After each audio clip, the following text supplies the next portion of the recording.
Alright guys, welcome back. CFP here, and this is Survival Living. So, I'm outdoors. I was doing some things out here. Come across some new information. Actually, I just saw Marfoogle TV had put out a live stream. They were talking about some things that were tracking ships and stuff going on over there. Yeah, guys, I've been saying this for 3 years. You guys need to be putting food back, putting back supplies. Things are coming our way. Now, we try to prepare for as many things as possible, and by the way, I will be linking Marfoogle TV, Marfoogle News channel there with that video for you guys to follow up on. So it looks like they're setting up the stage for supply ships, tankers, things like that, cargo ships, militarized cargo ships to support a action. Try to watch what I'm saying here. Basically logistics so that they can refuel and resupply. Do I believe there's going to be conflict? Yes. Yes, I do. I have been saying this. I just don't know the extent of it. I am preparing for a full-blown extent. And there's arguments online. Sure, there might just be a small proxy stuff going on over there just between Russia and Ukraine. I don't think so. I think this is going to spill out. I think if they start something, I think China and Taiwan is going to be popping up as well. We do have to watch out for the stuff going on with the sandbox too. Middle East, I'm expecting something out of that area as well. Now, as far as us here in the States, I see the comments, well, that's happening over there, we won't have to deal with it. Yeah, we will actually. Just like World War II, we had rationing, we had shortages here. I mean, we've already got shortages here. I don't care what other people sitting there say online about my state's fully stocked. BS. BS. One, you're probably walking through blindly. You're not really looking at what it is. Just because you walk down an aisle and see a bunch of things faced up on the shelf, which when I used to work retail, we used to actually face everything up to the shelf. That way it doesn't look like everything's empty. If you go to the grocery store, actually push a can back, take a look. Odds are, if you actually are going out to the store and take a look at it, you'll see empty spots all over. So, food shortages are real. Food prices have went up, and they're going to continue to go up. Packages are getting smaller. It's not for our health, I guarantee you that much. And it's the same price too. So, yeah. We talked about 2 years ago about food shortages coming because of the rains, all the destruction that happened because of all the heavy rains and stuff in the Midwest. And we said it was going to trickle down towards us. Well, it's here. It's not just the cargo ships that they held off.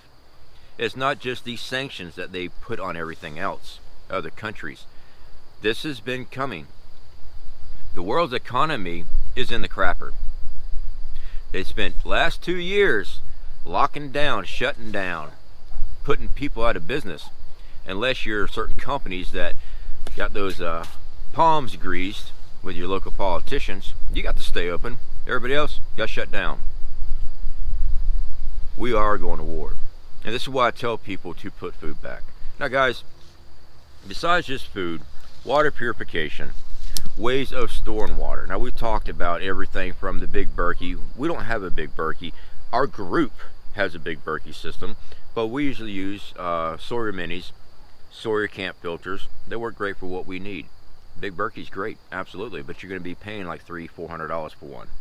Live straw, hey, it works. I just don't like using a live straw. It doesn't filter out as much as a Sawyer. Sawyer lasts longer.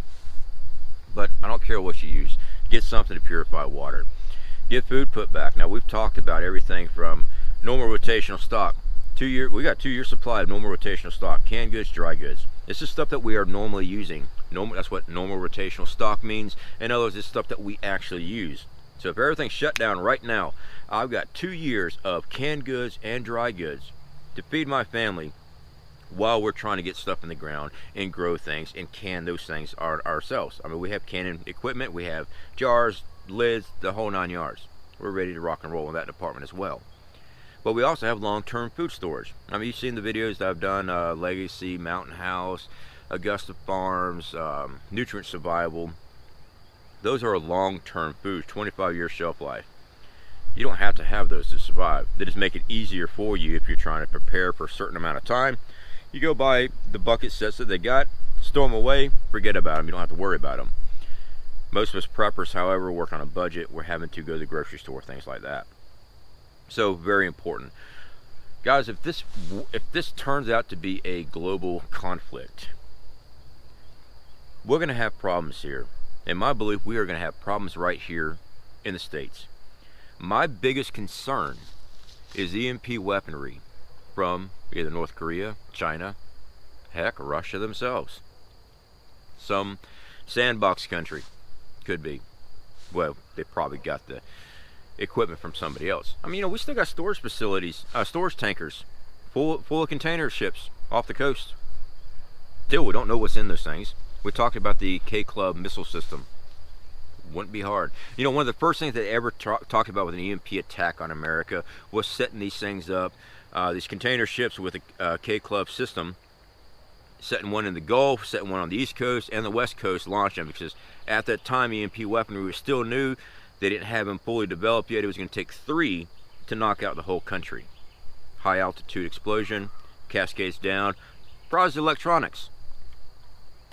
Now with our new equipment, suppose this one is really all it's going to take. Just depends on what research you're doing. Basically, as long as it's line of sight from it, it cascades down, fries it. We talked about all kind of different type of equipment that's out there today. Sure, sci-fi, whatever. I don't want to hear that. Well, that's fine. Click off the video. So, EMP protection. We're affiliated with EMP Shield, guys. We've shown you Faraday Defense. Well, we make our own Faraday cages using this equipment that they have. Is it cheap? No, it wasn't cheap. But I knew I'd have a level of protection for that. That's why we got it. Our ham radios, our solar generators, all those things. We spent the money getting the equipment, sealing it all up. So when it does happen, we have a way of generating power. We have got gasoline generators. We got gasoline stored. We got gasoline hidden. We got propane. We got propane stored. We got propane hidden. These are steps. These are sacrifices we took, and many of you have taken. These are sacrifices that we have taken to provide security for our families. And unfortunately, it's looking like we're going to be needing it. So guys, pay attention to what's going on. I really recommend following Marfoogle, Adam Marfoogle there at Marfoogle TV, Marfoogle News. He's able to get hold of a lot of information weeks in advance. So sometimes I'll catch something a couple days early, but most of the time he's already got it covered, getting the information out there for everybody, and it's real good information. And of course, follow it up for yourself. Gives you the documentation, go follow it up. Having water storage too, guys. Start working on that. The fact is, if the power goes out, we're going to have some serious issues. If it's an EMP blast, let me go ahead and drop this one on you. If it's an EMP blast and knocks out everything, our nuclear power plants are going to be a big threat. Fortunately for us, nuclear power plants don't explode, great siren, like a nuclear detonation. It's meltdowns. Yeah, there is fires, there is steam explosion, things like that, but not the same as far as the amount of debris and fallout as a meltdown. But it does cause a problem. I recommend look right here on Google. You can actually find every nuclear power plant in America. Check the wind maps. You can find that information too, and see what the majority of prevailing winds are in your area that time of year, this time of year, and you can project this stuff out in case that was to happen. Because the fact is, if they cannot get coolant and fuel to those systems to keep that water cool in these reactors, you will have a meltdown. Now, knowing how the wind's moving in your local area using these wind maps, I mean, they got whole histories, annual reports on this. You can tell what it's going to do. All right, pretty close. If something like happens, you already know you're going to have to start counting down the days before you got to get out of your area. You don't want to be there if that wind map is going over your area. And that's where bugging out comes in. Have a plan where to go. I hear it all the time. Well, I'm not bugging out. If you are on an eastward wind direction of a nuclear power plant, when the power goes out and stays out, and the U.S. government cannot get that thing running, you're done. There is reasons for bugging out. Now, as far as the talks about nuclear explosion, they're going to nuke us and all this other stuff. You know, there might be a strategic nuke here and there. They're not going to, it's not going to be a full-on, in my belief, I don't think it's going to be a full-on effect. There might be one or two pop off in those areas. Now, I've seen the comments, nuke war breaks out, kiss your ass goodbye, preppers are stupid. Actually, people have survived nuclear attacks before. Look at Japan. Okay, we have done nuclear testing all over the world and in space. It doesn't destroy everything, but now if you're within a blast radius or you're in the way of fallout, yes, that's going to be an issue. So don't give up. Don't ever give up. One of the things about survival, and I'll tell you this from experience because I've pushed myself all the time, I put my body through so much crap. The human spirit can overcome a lot of things. The reason I push so much on physical fitness here lately is because, sure, my spirit might be good, but if my body can't push myself to do it, I'm running into an issue. So I want a harmony of both, so to speak. It's hard to break the human spirit, but once that human spirit is broken, you know. So for the commenters that come up here, it's all going to end. Who cares? We don't want you here. Most of the time, you're just a troll. You're not really serious about prepping anyway. You just come here just to start stuff. For all of us that are serious about prepping, get cranking on it. Check your holes, all right? Check those holes in your preps right now. Get it while you can.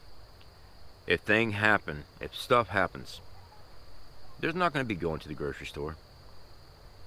Not like what we have today. When they start rationing stuff, and oh, by God, hide your stuff too. Please hide your stuff. If they start rationing, I would not be surprised if we get some door-to-door by local government officials. Not the big government, but your local government officials. I won't be surprised with that at all. Start burying, start hiding, move stuff around. Don't keep it all in one spot. Because odds are, no matter how safe and protecting you were on getting your preps, someone's watched you, someone's noticed you, and someone's going to report you. Move your stuff. Alright? I'll talk to y'all later.